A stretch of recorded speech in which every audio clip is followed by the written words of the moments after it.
कहाँ है मायके? ये आपके पास ही? बहुत उतावली बन रही थी जाने को। भाई आया भी था, लेकिन हम साफ साफ कह दिए कि देखो ठंडी पाला में तुमको जाने की जरूरत नहीं है, हम सारा काम करेंगे। हम तो साफ साफ कह दिए। हमको बड़े चालाक बनते हो कि ठंडी में आए हो अपनी बहन को ले जाओ। यहाँ किसी चीज की व्यवस्था नहीं है क्या? गर्म पानी है, गीजर है, सारी व्यवस्था किए हैं। तो चले हम ठंडे पाला में काम करें और ये जाएंगी मैके में आराम करेंगी। अभी जाने की जरूरत नहीं है, जाने नहीं दिए। यही चालाकी मेरी बहुरिया भी दिखाई थी, यही चालाकी। और बहुत चालाक है इस मैके वाले। गरीब गुरबा समझ के शादी किए थे, इतना अच्छा घर मिल गया, किसी चीज की हम लोग के घर में कमी नहीं है। और यही सलाह आपको भी दिए कि गरीब गुरबा घर के ले आइए तो दब के रहेंगी, नहीं तो आजकल की बहू जो तेजाई दिखा रही है ना कि आपसे क्या बताएं। बिल्कुल सही कही बहन जी। आपको बताएं, अभी एक शादी डॉट कॉम पर हम लड़कियों का फोटो देख रहे थे। अब हम आपको क्या बताएं बहन जी, एक भी सलवार कुर्ता या साड़ी का तो बात ही छोड़ दीजिए, सब वेस्टर्न कल्चर के कपड़े पहनी थी। और इस तरह से मुंह बना बना के उन लोग का प्रोफाइल पिक्चर था कि बहू के तो कोई लक्षण ही नहीं लग रहे थे। एक हम लोग का जमाना था कि नजरें नीची करके बैठते थे। अब तो क्या बताएं, हमको तो लग ही नहीं रहा था कि ये सब कल की होने वाली बहुरिया हैं। बहुओं को चाप चढ़ा के रखना बहुत जरूरी है, नहीं तो बहुओं का दिमाग खराब होते देर नहीं लगता है। प्रणाम आंटी जी, खुश रहो। मम्मी जी चाय बनाए या कॉफी? जा चूल्हे का आग बना के ले आओ। तुमको इतनी भी तमीज नहीं है कि कितनी देर से आके बैठी है। तमीज तो सीखी नहीं हो। तुम्हारी माँ गवारी कोई तमीज सिखाई नहीं है कि किस तरह से रहा जाता है, किस तरह व्यवहार किया जाता है। सब चीज हम तुमको पट्टू की तरह पढ़ाएं तब तुम सीखोगी। मम्मी जी हम वॉशिंग मशीन में कपड़ा धो रहे थे, इसीलिए हमको आने में इतना समय लग गया है। वॉशिंग मशीन में धो रही थी ना? वॉशिंग मशीन में धोने में कौन सा मेहनत लगता है? अपने घर में कभी वॉशिंग मशीन देखी थी? हाथ से फेंक फेंक के धोई हो। सब जानते हैं नानी के आगे ननियोरे का बखान नहीं किया जाता है, इतना जान लो आगे। वॉशिंग मशीन में कपड़ा धोना, उसको कोई धोना कहते हैं? इसमें डाली उसमें डाली निकाल के धो लिया कपड़ा। वॉशिंग मशीन में कपड़ा धो रहे थे, जैसे लगता बहुत बड़ा काम होता है। वॉशिंग मशीन में कपड़ा धो रही थी। मम्मी जी इतना आसान नहीं होता है, मेहनत करना पड़ता है। तुम हमको मत सिखाओ पढ़ाओ कि कपड़ा धोने में वॉशिंग मशीन में मेहनत लगता है, तो बिल्कुल भी नहीं लगता है, तनिक भी नहीं लगता है, इतना जान लो आगे। वॉशिंग मशीन में कपड़ा धोने में मेहनत लगता है। बंद करके रख देंगे वॉशिंग मशीन ना, तब हाथ से फेंक फेंक के कचालना, तब पता चलेगा कि कपड़ा धोना क्या कहते हैं। सारी अकड़बाजी निकल जाएगी। आगे खड़ी होने का तमीज सीखो, खड़ी होने का तुमको तमीज ही नहीं है। वॉशिंग मशीन में कपड़ा धो दी तो बहुत बड़ा काम कर दी है। इनका आरती उतारे अब। जाओ मेरा मुंह मत देखो, जाके कॉफी बना के 2 कप ले आओ, समझ गई? हाँ आज यहाँ पे खाना आंटी खा के जाएंगी तुम्हारी, इसलिए खाना अच्छा बनाओ। खीर बना देना सारे मेवे डाल करके, और मटर की पूरी बना देना, पनीर रखा है उसकी सब्जी बना देना, समझ गई? हाँ समझ गए मम्मी जी, जा रहे हैं बनाने। इतना मेरा हाथ दर्द होने लगा कपड़ा धोते धोते, और ये कह रही है वॉशिंग मशीन में कोई मेहनत ही नहीं लगता है। अरे रख दे, हटा दे, धो लेंगे। जैसे मेहनत इतना कर रहे हैं, थोड़ा और मेहनत। कभी खुश नहीं हो सकती है, कितना भी काम कर देंगे तब भी नहीं खुश होंगी। अरे आप भी पिंटू की मम्मी इतना बहू को अपनी डांट दी, बेचारी कुछ गलत नहीं कह रही थी, सही कह रही थी। वॉशिंग मशीन में मेहनत तो लगता ही है, इतना आसान नहीं होता है कि कपड़े धुल गया। मेहनत करती है, ऐसे ना बोला करो। तुम तो कुछ जरूरत से ज्यादा ही अपनी बहू को तकलीफ दे रही हो, इतना तकलीफ मत दो। लेकिन ये बात तो सही है ना कि हाथ से कपड़े धोने में और वॉशिंग मशीन में कपड़े धोने में दोनों में अंतर होता है। अब मेहनत तो कम लगता ही है। हाँ मेहनत कम लगता है, लेकिन मेहनत उसमें भी लगता है। इतना ना डांटे डपटे ना तो बहुएं सर पे चढ़ जाएंगी। इसे डांटना फटकारना बहुत जरूरी है, समय समय पर डांटना फटकारना बहुत जरूरी है। आप ये काम करती है कि नहीं? करते हैं, लेकिन हम आपकी तरह इतना नहीं डांटते फटकारते हैं, बहुत थोड़ा बहुत। आपकी बहू तो मेरी बहू से बहुत अच्छी है, इतना जान लीजिए। अभी भी साड़ी पहनती है, सर पे पल्ला रखती है। मेरी बहू साड़ी वाड़ी नहीं पहनती है। हम तो शुरू से कह दिए थे कि देखो साड़ी पहनना पड़ेगा, इनकी माँ से बात कर लिए थे। हाँ आपका सब काम बहुत बढ़िया है, और आप भी बेकार खाना को कह दी, चले जाते तो अच्छा रहता। अरे नहीं आई हो तो खा के जाओ ना, वैसे तो आती नहीं हो, इतनी बार फोन किए हैं तब आई हो। आ जाया करो, थोड़ा जी मान हो जाता है। हाँ हाँ क्या करें, ठंडी पाला का दिन है, समय ही नहीं मिलता है। आपको समय नहीं मिलता है तो आप बहू के साथ चुरा चुका करती हैं क्या? हाँ थोड़ी बहुत हेल्प तुम कर देते हैं। अरे आपको हम समझाए थे कि बहू आ जाएगी तब एक आलू मत छिलना, तुम्हारे आराम के दिन है, तुमको आराम करना चाहिए था ना। और तुम अपनी आदत और उसकी आदत दोनों की बिगाड़ दी, लस्तगा लग गया।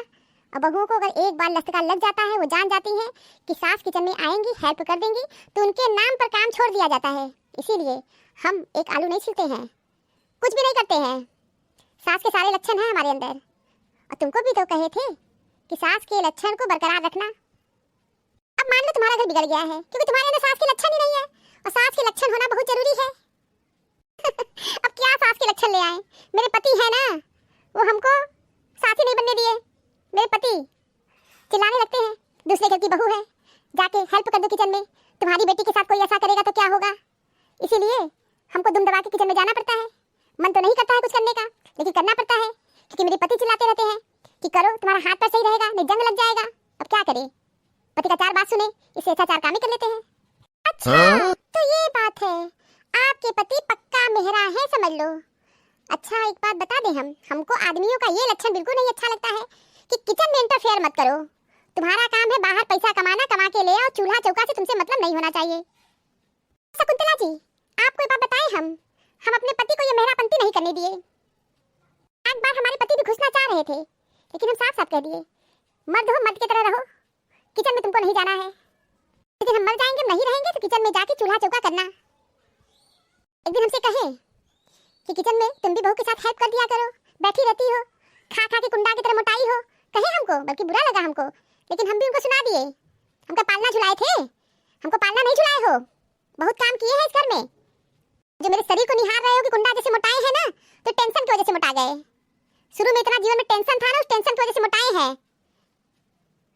बहुत सुना है शकुंतला जी, छोड़े नहीं अपने पति को, कह दिए पालना नहीं झुलाए हो। तुम्हारी मतारी दिन रात चबाती थी, काम करवाती थी, और जानवर की तरह काम करते थे। चले गए, फिर उस दिन के बाद से हमसे कोई बहसबाजी नहीं करते हैं। हम भी बैठ के अपना मोबाइल सबाइल चलाते रहते हैं। बहू की पूरी जिम्मेदारी है, चाहे खाना पीना बनाए, बस। चलिए, आप तो बढ़िया काम की, हमें तो अपने पति परमेश्वर के आज्ञा का पालन करना पड़ता है। आप शकुंतला जी देर कर दी, आपको शुरू में ही चाप चढ़ाना चाहिए था। शुरू से अगर बहू को टाइट करके रखती ना, तो आपको आज ये दिन न देखना पड़ता। और आप शुरू से अपनी बहू को टाइट नहीं रखी, और आपके पति जो मेहरा हैं, उनके मेहरापंती के कारण आपके साथ ये हो रहा है। हम तो आपको एक ही सलाह देंगे, एक दिन अपने पति से खुद लड़ लीजिए। पति से लड़ने, किस बात के लिए लड़े? अरे लड़ने के लिए कोई मुद्दा थोड़ी ना होना चाहिए, पुरानी बात उठा के लड़िए, पुरानी बात उठा के लड़ाई करें। क्या आपको हम टिप्स दे रहे हैं कि पति से लड़ लीजिए, पुरानी बात उठा के लड़ लीजिए, खूब ताने मारिए, खूब सुनाइए कि आपकी माँ ऐसी, आपकी बहन ऐसी, और जहाँ उनकी माँ और बहन को बोलोगी तुरंत मिर्ची लगेगा। सबके जीवन में उतार चढ़ाव आता है, हर व्यक्ति के अंदर कमी होता है, कोई परफेक्ट नहीं होता है। उसी का तुम फायदा उठाओ, खूब ताने मारो, कस के लड़ लो। तो उसी लड़ाई में कह दो कि तुम अपना मेहरापन ये छोड़ दो, किचन में तो नहीं जाओगे, ससुर हो तो ससुर की तरह रहोगे, ज्यादा चूल्हा चौका से मतलब मत रखो, तुम अपने काम से काम रहोगे, और हम जो करेंगे हमको करने दो। फिर उसके बाद आप किचन के सारे काम छोड़ दीजिए, बहू से साफ साफ कह दीजिए सारे काम अकेले क्या करो। फिर उस दिन के बाद से किचन में कोई भी काम मत करिए, एक आलू भी मत छिलिएगा।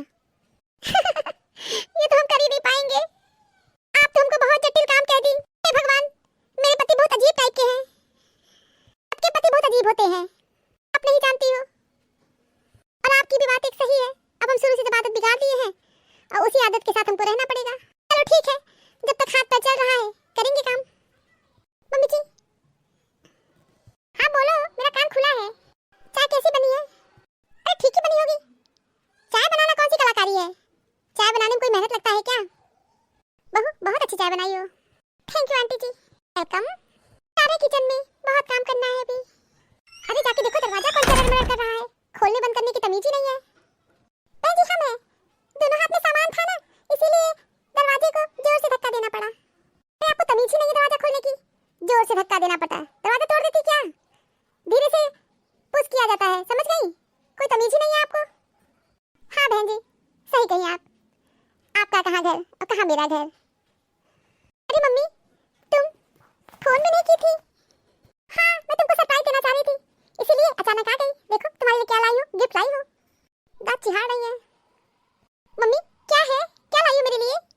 हाँ हाँ बताइए, क्या लाई है गिफ्ट में? पैकिंग तो बहुत बड़ा लग रहा है। बहन जी बस एक छोटा सा उपहार लाई हूँ। आप और उपहार लाई हैं? आप तो ये जो पर्स ली है, ये तो मैं आपकी बेटी को दी थी।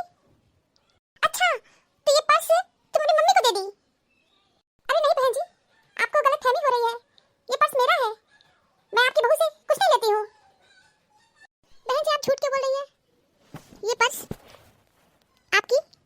खरीदी थी। मैं किस दुकान से खरीदी हूँ ना, मुझे बहुत अच्छी तरह पता है। और आप सरासर झूठ बोल रही हैं कि आप पर्स खरीदी हैं। कितनी धनवान है ना, हमको सब पता है। नानी के आगे ननियोरे का बखान नहीं किया जाता है। आपकी घर की सारी परिस्थिति बहुत अच्छी तरह जानते हैं। बहन जी, आपसे हम फिर कहेंगे, आपको गलतफहमी हो रही है। हम आपकी बहू से कोई पर्स नहीं लिए हैं।